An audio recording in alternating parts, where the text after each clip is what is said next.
I would hate for my patient to not have the right treatment because I felt guilty about recommending the right treatment. But if cost is the thing that's holding me back from recommending it and they don't get it and they get worse, all that patient's going to know is that they came to see Dr. Maharaj and I didn't make them better.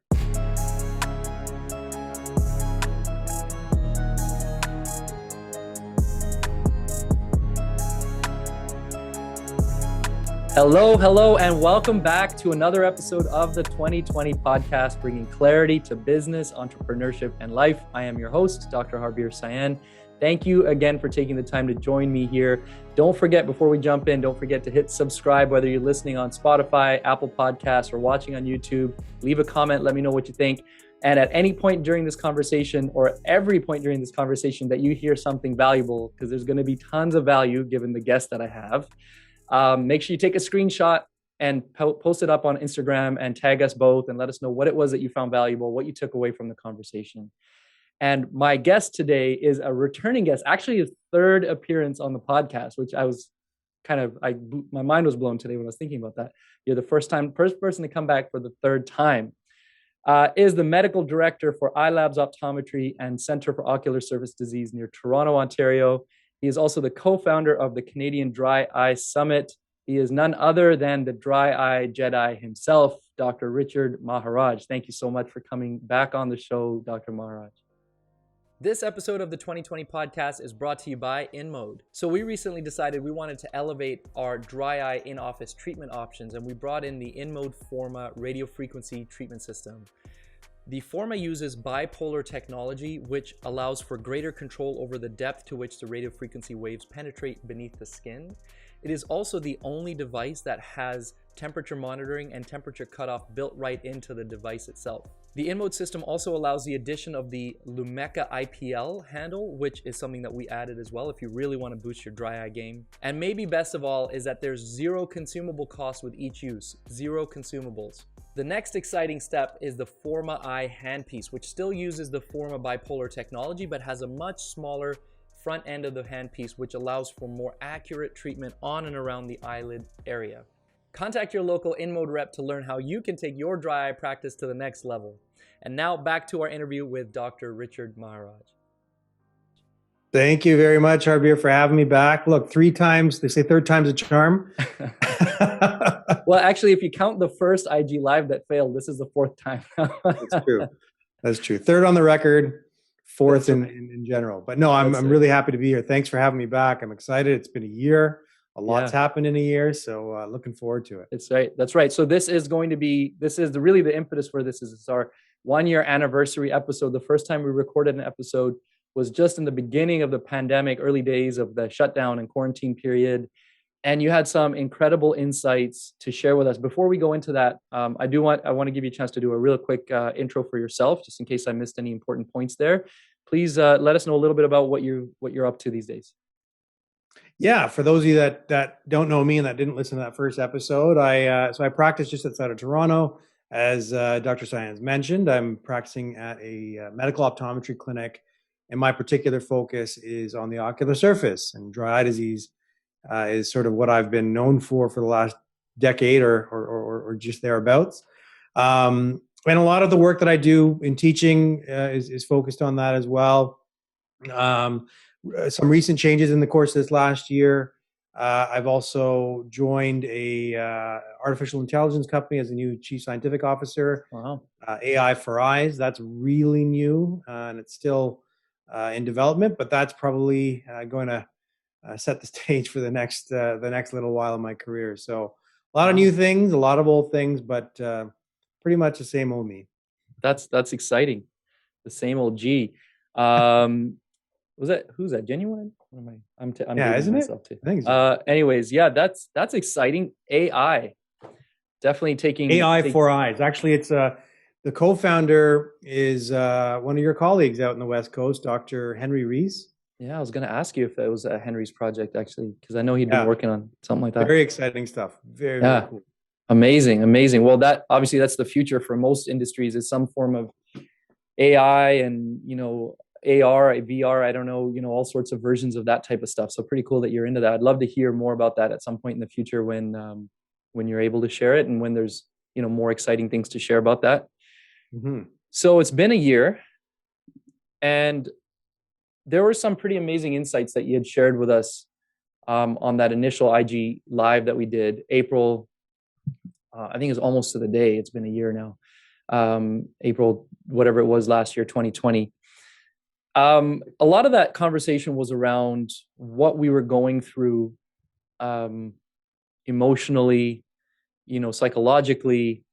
There's actually a term that you use, I believe that you had read or heard somewhere, it was the great pause. And I definitely felt that it was that. The world kind of stood still there for a little bit. But that pause, people went a lot of different directions because of it, right? I wanted to, if you could give us a little recap, because one of the things that was you were talking about was, as optometrists, maybe as other medical professionals, we tie our feeling of success or self-worth to productivity. And if we're not at work, which we weren't at that time, it was going to cause us some grief, was the word that you use. I wonder if you could just give us a little bit of a recap and then maybe bring us to now and how you think things have come from there. Sure. Yeah. No, we had talked. It was a wonderful conversation, and thanks for this question. So we really discussed, at that particular time when the shutdown just happened. I think a lot of us, and I speak specifically to optometry, but I think if I look at other disciplines and some of the people that I know, and I'm sure you did as well, that pause that we were forced to have, was probably the first time, certainly the first time in my life that anything like that has happened. And for people that are sort of, we're constantly on the hustle, we're constantly trying to get something done and do work before work is due and get ahead of things, and our minds are constantly in motion, and that pause really kind of either cause you to pivot towards pausing or pivot towards the grief of losing our productivity. Mm-hmm. And that loss of productivity, and it was actually really interesting when we did that IG live, because I had asked you, how do you define success for yourself? Right? I think I asked you that, and I asked the audience, and there's a bunch of different questions, and a lot of people kind of gave an immediate response like, oh, well, I define success as happiness and my family. They're very, virtuous answers. I'm not suggesting that they were false answers, but they were very quick answers. Yeah. But you took some time and you thought about it, and you came back with this really, really thoughtful question.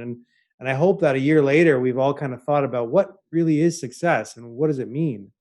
But during that time when we lost our ability to be productive, we almost lost a part of ourselves, or at least temporarily. And we go through these sort of stages of loss, stages of grief, right? Mm-hmm. Elizabeth Kubler-Ross has the 5 stages of grief, right? There's denial, anger, bargaining, depression, and then acceptance, I think it is. And, we kind of went through those stages. And then in Ontario, at least, June, we were able to reopen, modified, of course. And suddenly we were thrust right back into productivity, but it was really scrambled. It was very disjointed and carried its own stresses of the unknown. So throughout the course of the year, we've been kind of dealing with this sort of modified productivity, right? Where we've had to, put up PPE and maybe you've invested more in telemedicine and have more of those patients coming through. Depending on where you are regionally, in the last 3 months, we've started to now talk about getting vaccinated. We're now dealing with whether our staff are going to do that, right? So there's all these new challenges. It's almost like every day has been a new challenge. And I think, and, I don't know what your thoughts are on this, but I think that, there was sort of a fork in the road in April where those of us, those that felt, not sort of defined and tied to their productivity, were somewhat free to actually enjoy the opportunity that pause gave us. Mm-hmm. And those of us that perhaps maybe more tied closely to productivity might have spiraled a little bit more. And I've been talking a lot in the last year about our mental health and how has this affected our mental health? I think that's a really big question. And I don't hear it enough, amongst our colleagues. I think some of us are having these conversations, but I'm kind of curious about, how to have this conversation about mental health in optometry more. Yeah, that's definitely a conversation that needs to be had a lot more often. It's always been a difficult topic of conversation for anybody, and that's something that you'll probably heard, or you will hear about something that I'm working on called the Lens Box Foundation, and that's definitely one of our mandates, is to really bring awareness to that topic and provide resources to our colleagues, because it is so important. And so there's a lot of people who are going through some really difficult, challenging times, regardless of COVID. They have before COVID, and of course people during COVID. But just to kind of touch on what you were talking about there with that fork in the road, I envied those people who were not, their happiness and success was not tied to productivity. I was keeping myself busy, as I was doing IG lives and webinars and things. And I was like, okay, well, that's my way of being productive. And it was much later, much later, that I realized there was a lot more going on, in my mind, where I was not comfortable because of the situation. And it took me many months to get comfortable. And fortunately, I feel that, like, I worked my way through it, but I can see what a lot of people probably were going through. And I feel like this conversation that we're having here is so important. And I'd like to just take a quick second to encourage anybody who has been feeling uncomfortable or doesn't know how to vocalize the way that they've been feeling. Take a second to give your friend a text, a call, give one of us a shout. We're on Instagram, easy to find us. Honestly, I'm saying it with a smile, but I'm not joking. Give us a shout, reach out to someone, just say what's up, have a little conversation. It'll help you feel better. So in your experience, what has helped people like ourselves, optometrists, maybe business owners, get through this? And what do you see that optometrists and business owners maybe have needed to kind of a pivot would we need to have made in the last little while to get through this and now to continue to succeed moving out of this? Yeah, that's a great question. I look at, my own experience, and let me set the stage and just say that I'm certainly not a perfect example of a person that has been able to kind of separate productivity from success, but I'm mindful of it. And I think that's the work. I think that's actually the job, Mm-hmm. is constantly kind of being reflective and mindful in the moment. And as you said, what are we as business owners, as employers, as, optometric physicians, what are we doing to exemplify, the right decisions, the day by day moments? And so I think there's a few things, but I think it boils down to leadership.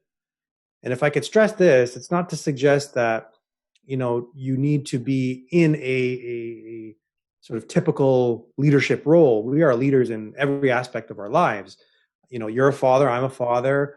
I have a business as well. I do things in my community. I mean, I think we all have influence over somebody, whether we want to or not. So what are the key ingredients, if you will, of being an effective leader at a time like this, where, like we've talked about, there's so much change constantly being thrust at our feet? How do we hoist that opportunity to be compassionate and vulnerable? And so there's these sort of key things that I think are important for leadership. One is, sort of stepping away from being the know-it-all, from having all the answers, to pivoting towards a sense of being more vulnerable and having questions yourself, and showing your staff and your team and the people that look up to you, perhaps, or the people that are around you, showing your team that the right leadership here and the right moves are asking the right questions, as opposed to saying, yeah, I know the answer. So I'll just give you a quick example. I have a staff that I work with, and I call them my team because I feel like we're all in the same boat. Sorry, we're all in the same water, just in different boats. But the question as to whether or not they're going to get vaccinated comes up. And look, I think we all have different feelings about this, about how to implement this to our staff. I'm certainly advocating strongly for each and every one of my team members to get it, but there have been a few that have been a bit hesitant. That could be because of fear, because of the unknown. So instead of admonishing them, the approach that I chose to take was, let's just have, what are the questions you have? You say you're scared. Please tell me, what are you afraid of happening? And I encourage them to ask those questions. I create this environment, and I think it's important that we try to create that environment around us where asking a question is not a negative. In fact, it's a trait that I look for. Mm-hmm. If you come into a job interview and you don't have a question for me, unfortunately, I'm probably not going to hire you. And you could have the best resume, you could have it knocking it out of the park. But if I don't have a question from you, if you know it all, then I got nothing to teach Mm-hmm. you, right? So I think that's one of the things. The other thing too is just sort of about, again, exemplifying accountability. Going back to what I said about being vulnerable and not having all the right answers. Instead of shaming them, again, we'll talk about this vaccine, but instead of shaming them and blaming them for not getting the vaccine, it goes back to a place of empathy and accountability. So how can I, as your employer and my sort of management team, how can we, understand that it's coming from a place of fear and not out of a place they don't want to get the vaccine because they want to make our lives hard, Mm-hmm. right? So that trickles down to even our patients. When our patients say, "Look, I'm not going to get this anti-reflective coating that you've recommended for me, and I'm not going to buy this bottle of drops that you wanted for me," instead of shaming them and blaming them, maybe we need to do a better job at understanding what's our role in that, Yeah. right? How did we? What part of our relaying that information, that diagnosis or that treatment plan, what role did we have to play? And let's be empathetic. Let's Yeah. learn to be empathetic. The other last part, I'd say it's sort of like just managing perception. The last thing as a leader you want to do is to fool anybody into thinking that you can sort of manage another person's perception of yourself or your office. That's a fool's errand. It really is. And so it becomes important to recognize that being steadfast and being stoic means being vulnerable. And you're not there necessarily to be liked. You're not there to be loved. You can try to have, a laugh. And if they don't laugh at your jokes, like most of my staff don't, because Yeah. I got a bunch of dad jokes, Yeah. it's fine. I'm there to take a swing. And if I miss, I miss, but I'm there to be vulnerable. But I'm not in charge of anybody's perception. And I don't let that shame set in, right? That Yeah. shame that you might feel around staff not doing what it is that you want them to do, or a patient not following your instructions. So those are kind of like the three things that I think that's important, and that have been important for my office in the last in the last year really, and in my office, my family, and everything that I've done. I found those to be really critical. Yeah, I think super valuable insights and applicable outside of work for sure. In the community with your friends and family, generally speaking, trying to take that objective. I'm into stoicism. Anybody who follows me on Instagram sees my like daily stories I'm posting pictures of from a couple of books that I read. And just the Yeah. other day, from Ryan Holiday's book, The Daily Stoic, is just the passage every day. Great book, by the way. Um, was about the observing eye and the perceiving eye, right? I think this was just yesterday, actually, coincidentally. And the observing eye is what you're saying is literally just seeing a situation for what it is. Somebody said they don't want to buy the eye drops. They just don't want to buy the eye drops. That doesn't say anything about you personally, but that's the perceiving eye. That's our perception of that scenario. And I love that we like rather than taking that perception eye and turning it on the patient, maybe turn it on yourself, right? Understand what maybe you did in that scenario or what you'd want to do differently. Really important. And with everything during the last year, whether it was, the Black Lives Matters stuff, or whether it was COVID and all the misinformation around these different events in our lives in the past year, it's been so easy for people to like turn that perceiving eye on others, like, oh, look at you, sharing this information, or look at you, anti-masker or anti-vaxxer or pro this or pro that. It's just been so much of it. It's crazy. And I think, like you're saying about like when it comes to the untying success and productivity, I think the work, that's where the work is. The work is in the perception of it, of this situation too. So if you were going to break that down and distill into like, what do you think are like 2 or 3 qualities that if we want to be a leader, what would those be if you just break them down into just a few words? Yeah, I think the first one is being vulnerable, and asking questions. So going from, Brene Brown. I don't know if you listen to Brene Yeah. Brown, but Hmm. she's great and she talks a lot about this. There's actually a couple podcasts where she dives into this, but I'd say being vulnerable as opposed to knowing it all, Hmm.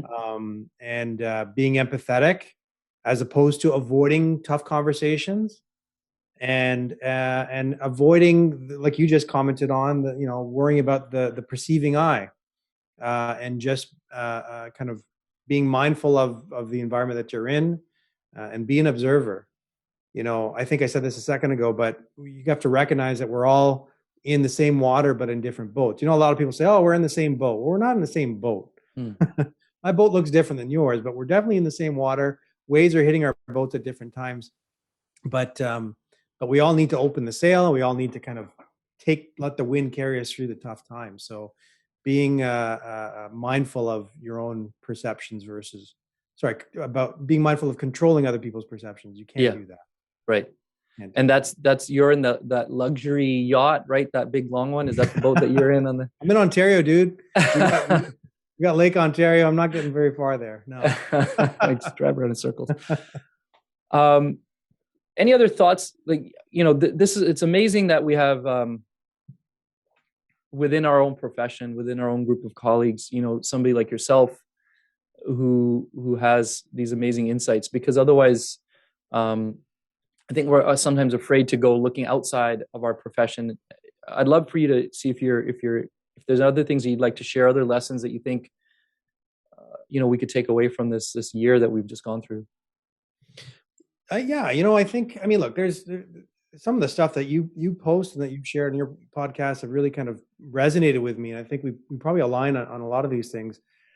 Um, I think what's relevant though for optometry, and I've talked a lot about this over the last year, and even prior to that, is kind of understanding our general.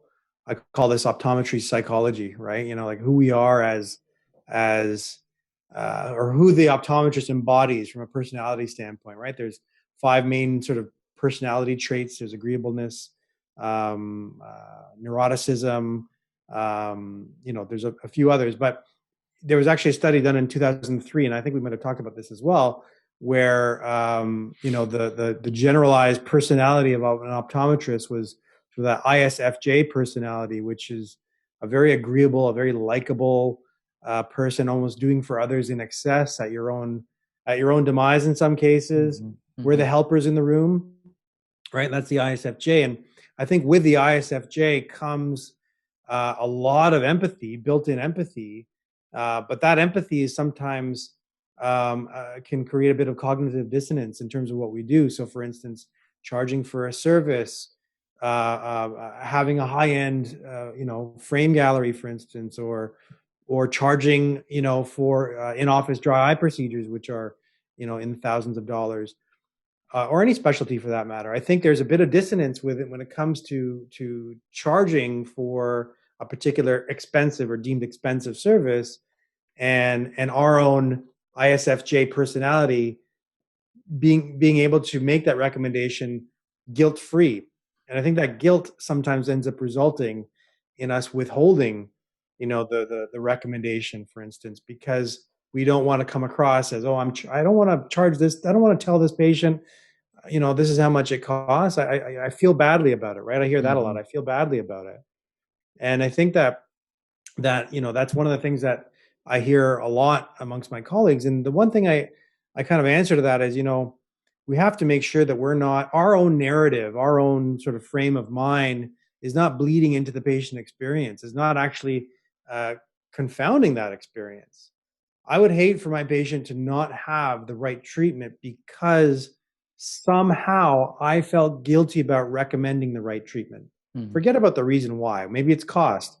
Maybe it's, there could be a number of reasons. But if cost is the thing that's holding me back from recommending it and they don't get it and they get worse, all that patient's going to know is that they came to see Dr. Maharaj and I didn't make them better. They're not going to know your inner narrative. So I think that it's important for us to really reflect on our own narratives and what we bring to the table, and to really leave it there and be, reflective and mindful of our own biases. because it's very much there, and it really spills into our practice. Create so much so that it creates a lot of stress because we're trying to do two things at once. We're trying to be, likable, and we're also trying to recommend or prescribe or have our patients, consume a product that costs, X amount of dollars. Mm-hmm. There's this dissonance, and that stress makes work stressful. Yeah. And the need to be liked can sometimes actually be consuming, all too consuming, right? Gotcha. I definitely, I could go on for all day about my experience of going through that process of, struggling with the price versus offering the best service and that type of thing. But I can tell you the short version of that story is I completely agree with you. And for me, it comes down to just wanting to offer the best options and services to the patient. And then, the price and stuff conversation that'll happen later if it has to. Yeah. So I can't have a conversation with the dry eye Jedi and not talk about dry eye. We've been investing in some new equipment in our offices and really starting to bolster our dry eye stuff. And I'm super excited. It's so exciting. I love it. I really look forward to offering these treatment option services to our patients and seeing the results that we get. You talked about one quick thing already, the AI for eyes, super exciting up and coming technology in the dry eye space. Any other things that you could share with us, things that we can look forward to? Yeah, no, I will happily share a couple of quick things, but I'll say, by the way, congratulations. I know you guys just invested in the InMode RF system, I believe it is. And so That's radio right. frequencies, everybody's talking radio frequency these days. It's an exciting, technology that bridges aesthetics and optometry really, but in dry eye specifically. So it is an exciting area. And so I think it was it was on Friday.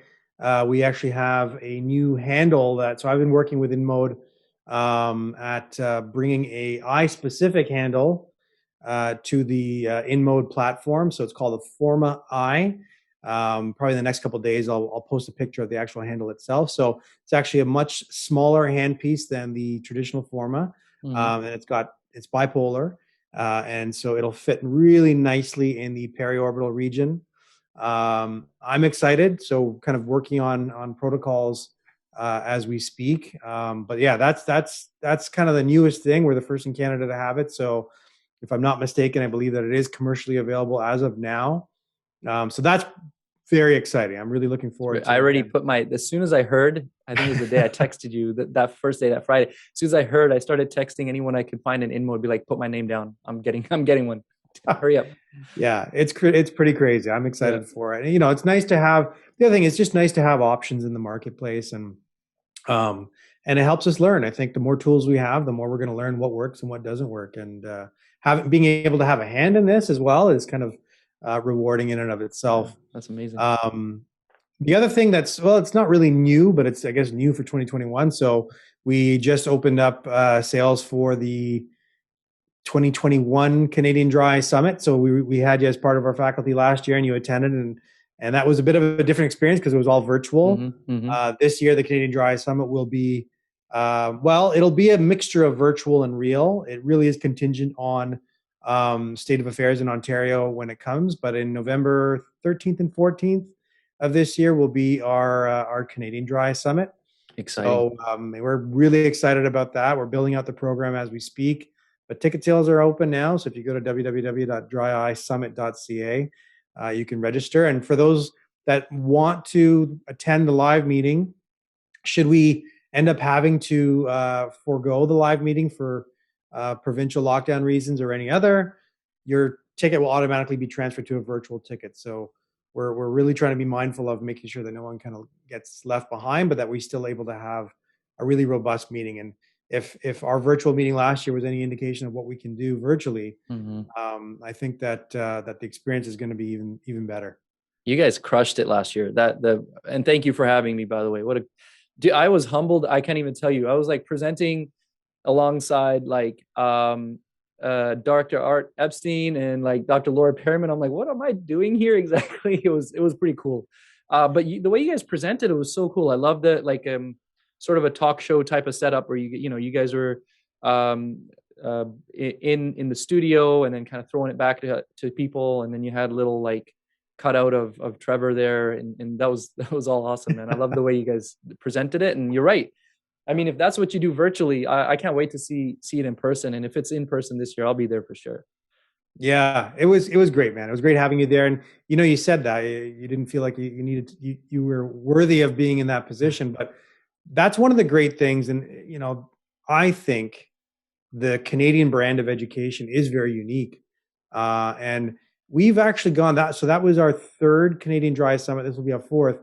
But we've had, our first year attendees become faculty last year. And I think that's really important. If there's anything that, your audience can take from this, is that the brain power that we have, the Canadian optometry brain power, is phenomenal. And I love it. I see Manya Madan, who's doing a bunch of work with PRP.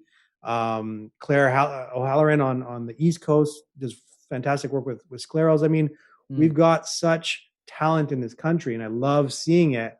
And I think just because we don't get, the wide open stage that some of our U.S. counterparts have, don't sell yourself short. I mean, there's a ton of good brain power here, and wonderful conversations. So it was a pleasure having you, and look forward to more of these types of conversations with at this year's summit. So, and thanks for taking the time to create the platform for Canadian ODs to show that talent and knowledge as well. So that's awesome. Looking forward to that. Sorry, what were the dates again? November 13th and 14th this year. Yeah, it'll be 2 full days. Early registration's open. If you do early bird registration, you get a phone call with Dr. Maharaj. What is it? One-on-one. I'll put Diana Nguyen, who, by the way, was our clerkship student last year. She's now full-fledged. So she's been knocking it out of the park on social media. So there's also our parent company, mydryeye.ca, which is a patient education, physician education portal. So check that out as well.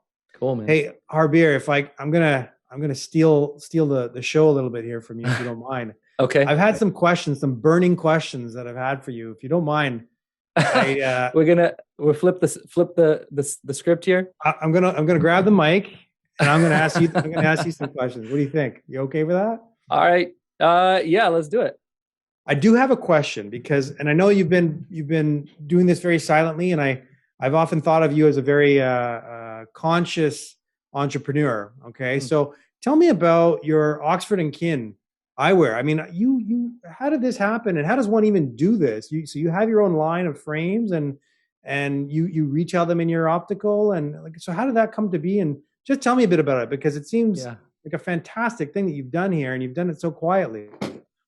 Yeah, thanks. You know what? I'm okay with us. You're really good at this already. Just the first thing. I'm afraid you might be taking over the 2020 podcast here. Not at all. Never. Yours, buddy. Yeah. The Oxford and Kin was a passion project of mine. I started a few years ago. I did kind of give maybe you can say the longer version of the story on Instagram a little while back when the company was acquired. But I've always had this itch or passion to try to do more outside of the four walls of the office. And I just had this epiphany, this inspiration.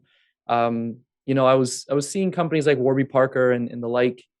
I'm like, but why aren't there people within our own industry taking advantage of these potential opportunities, or trying to at least put themselves out there in these positions? Why is it people from outside of eye care coming in and taking these opportunities? So I dug into it. I researched. I Skyped and cold called people in all sorts of different countries, and went through this long process. And I often joke that if I'd known how much work it was going to be, I probably wouldn't have done it. So there's this certain amount of naivete that you kind of need when you're starting something like that. I think it's actually a good thing to have. But yeah, I went through the process. I didn't know how to draw or do any kind of design. I worked with the manufacturers. We did back and forth on designs. They sent me prototypes and samples, and ultimately landed on a small kind of boutique collection, just a few pieces.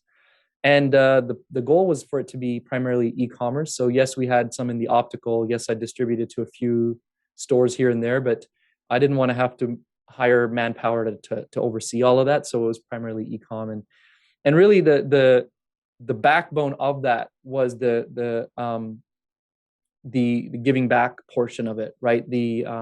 Oh my God, I'm losing the word right now, but it was sort of this one for one, like Tom's shoes kind of model. And I partnered, before I'd started it all up, I'd called Optometry Giving Sight. You're probably aware of Optometry Giving Sight. Mm-hmm. Pretty big organization, does a lot of fundraising for eye care around the world, whether it's building schools or providing, on the ground services, that kind of stuff. So I'd called them and chatted with them about partnering, and basically we set it up so every pair of glasses we sold through Oxford and Kin was going to be the equivalent, in a form of a donation, the equivalent of a full eye exam and a pair of glasses for someone in the developing part of the world. That was really the core of it, was to be able to reach more people, to help more people than I could possibly help by working, 9 to 5 in my office. And that kind of came from some of the volunteer work I'd done with like One Sight and stuff like that overseas. So that was sort of I guess you can say the shorter version of it. And then eventually, after plugging away for a few years, company named Lensbox has been kind of building up some steam and momentum, and they wanted to have some boutique collections of eyewear as part of their platform, and they approached me to acquire the company. So that just went through a few months ago. Fantastic. That's amazing. That's Thank you. phenomenal. I mean, I love the genesis of that idea. Just sort of it sounds like it wasn't you weren't setting out to take over the world. It was like this passion project, and Yeah. and look at where it got you. That's amazing, and that's also nice that it kind of ties back into optometry, but it's also part of that greater good, right? I often talk a lot about things that are positive sum and things that are zero sum, and that positive sum game, when everybody wins, there's such a good feeling in that, like it's very rewarding, but moreover, it's not the personal reward, it's the reward to many. That's fantastic. Good for you, man. Thank you very much. That's if exciting. Anybody wants to learn more, you can go to oxfordandkin.com or or message me on Instagram. That's always the answer to everything. Just DM me on Instagram. Yeah, and look, I just flipped the script on him, everybody. He didn't know that. I just I get that answer, and I figured, hey, look, we're talking now. We're both busy guys, and this is the time to talk about the things that we have. Yeah, thanks. Yeah, it's funny. It's weird. It's been actually a really big part of my life, but it's been behind the scenes for the most part. I can't tell you, aside from like learning, I can't tell you how much I learned, and it's like I can't even I couldn't even try to quantify what I learned from, as far as connecting with people, networking, learning e-commerce, learning, digital marketing, all this kind of stuff. I had to sort of learn it all by myself because I didn't really have the money to hire people for it. So pretty crazy experience. Yeah, it sounds like a great learning experience, and hopefully for some of the younger listeners that are out there, like I know there's a lot of entrepreneur people that want to become entrepreneurs, especially those that are kind of fresh out of school. I mean, all they hear about is the hustle and grind. And hopefully you hear a little bit about the realism in building something from your bootstraps. Yeah. But that's exciting stuff. If you're okay, I know every time you do this show, you got 2 questions, and I've been dying to ask you these awesome. very 2 questions. What do you think? You think I can? Sure. Let's do it. You've already answered them, so I suppose that's fair. It's funny. I've thought about someone asking me, and I thought about, but it's actually makes me a bit nervous to have to think to answer them now. Look, if I bring the pain, okay. I keep it real. I'd like to dive into people's minds a lot. So that's my little magical power there. All right. So Harbier, I got to ask you. Let's do it. All right. Question number 1. Was there ever a time in your life, if you had a time machine, that you would go back to and change one thing or a piece of advice that you give a former version of yourself, whether it was a stressful time or something like that? What would it be? And tell us about the advice. You think by now, after asking this question like 50 times or whatever it is, I would have an answer already in my mind. But I really don't. Yikes.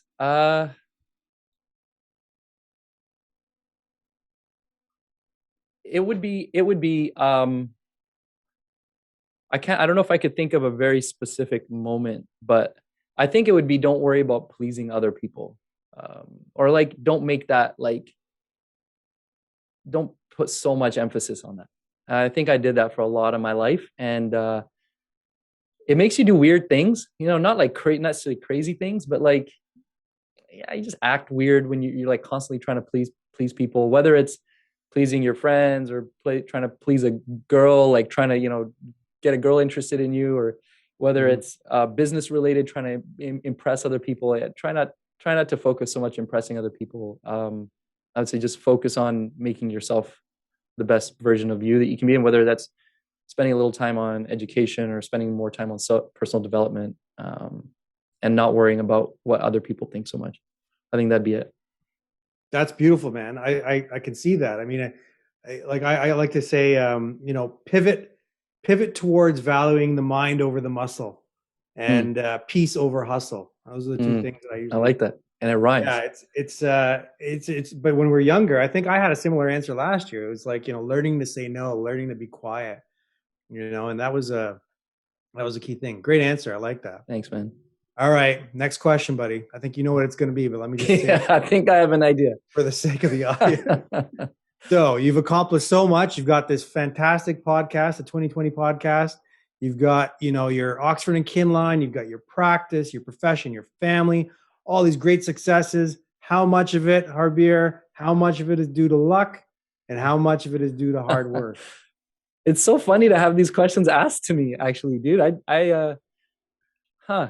Um, this one I've thought about just over the years, um, randomly, but there's I'm gonna try to go like this is a little existential, right? But I was listening.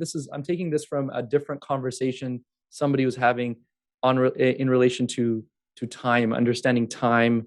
Like there's no past and present, whatever. There's like just the now or whatever.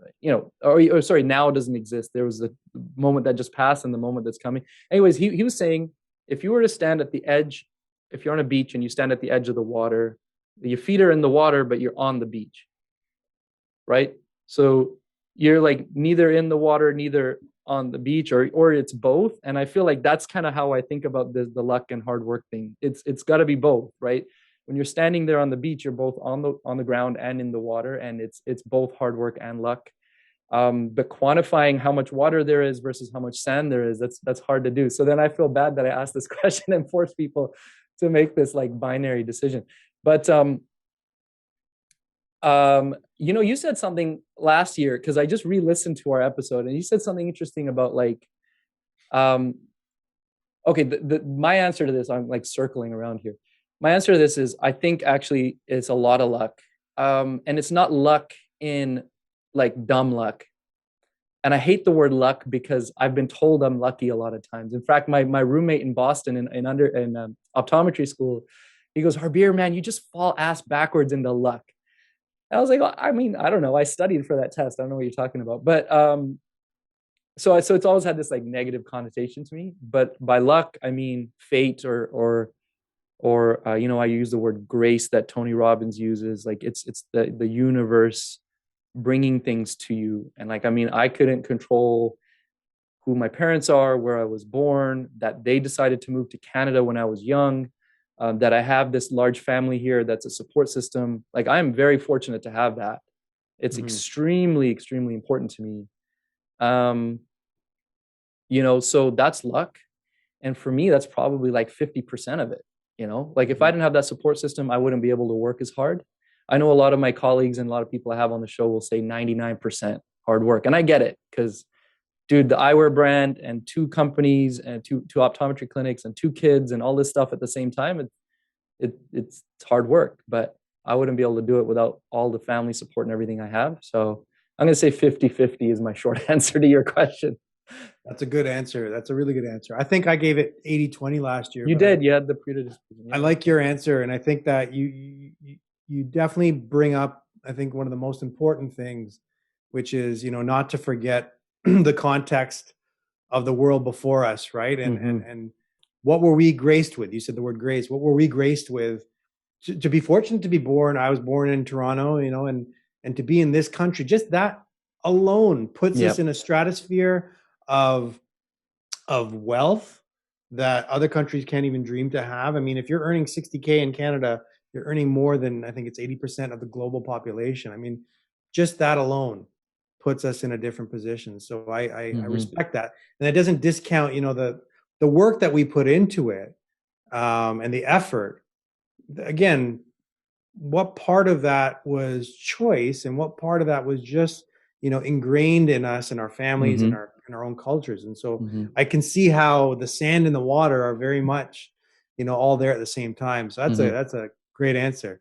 And thank you for Thank you. letting me take the mic here for a moment. It felt a Yeah, little intimidating, yeah, but no problem, man. That was an interesting experiment, actually. And like, I just feel like I just spilled my brains out here in front of the camera. Clearly not prepared for that. I should be by now after all these episodes. But yeah, thanks for the suggestion. I appreciate it, man. no, it was great. Um, I'll hand the mic back to you. yeah, thanks. I'll take that back now. I think I'm still recovering from like reeling there. Uh, any last words that now I'm the host again, Dr. Maharaj, any last words that you'd like to share about, the last year, how it's been for you? Yeah, I think, personally, I guess I haven't really been very personal, but personally, it's been a challenging year. It's had its ups, it's had its downs. On the family front, I'm fortunate to have my great family, and they've all been healthy. We've lost a family member on my wife's side, and that was challenging. And but I think what stood out the most is uh, our ability to navigate through tough times. I think we forget ourselves, as tough as this year has been. And I think I said this last year on the podcast too, I still have my practice, and my dry eye patients have needed me now more than ever. Looking back in this last year, it's been crazy. Mm-hmm. And despite 3 months of income loss and then a trickle back over the course of the year, we've actually ended off the year doing okay. And, Mm-hmm. I think if this year taught the human race anything, is the story of resilience and how resilient we in fact are. And we forget it, and we hear the government shutting us down again now in Ontario and schools being shut down. It immediately takes us to a place, but let's not forget our resilience. Let's not forget ourselves, and let's just keep forging ahead. And this is not to say to create more busy work for yourselves, but to actually create more time for you. And I think that for me has been the most important thing that I've done this year, is actually to take back some of my time. Mm. And I took it back. I'm not giving it away again. Good. So I would encourage everybody to do the same. For sure. Sure. Thank you. Thank you again for being this, a leader in this regard in many ways, and for sharing these insights, because I know that they're going to be really valuable for a lot of people. They have been for me as well. Where can people find you? Yeah, on Instagram, dry.eye.jedi, and www.ilabs.ca, or follow mydryeye on Instagram as well. That's another way to find me. So there's a few different avenues, or as I always say, you can just call me up on my cell phone. Just call me. Yeah. Perfect. All right. Well, thank you again, Dr. Maharaj. Really, really appreciate it. And thank you to everybody who's tuned in, whether you're watching on YouTube, whether you're listening on Apple or Spotify. Thank you so much for taking the time. Don't forget, take a screenshot, post it up on Instagram. Tell us what you took away. I know Dr. Maharaj dropped some pretty solid knowledge today that you guys will all find valuable. Give me a shout. Let me know what you thought. Thank you again. We'll see you again soon.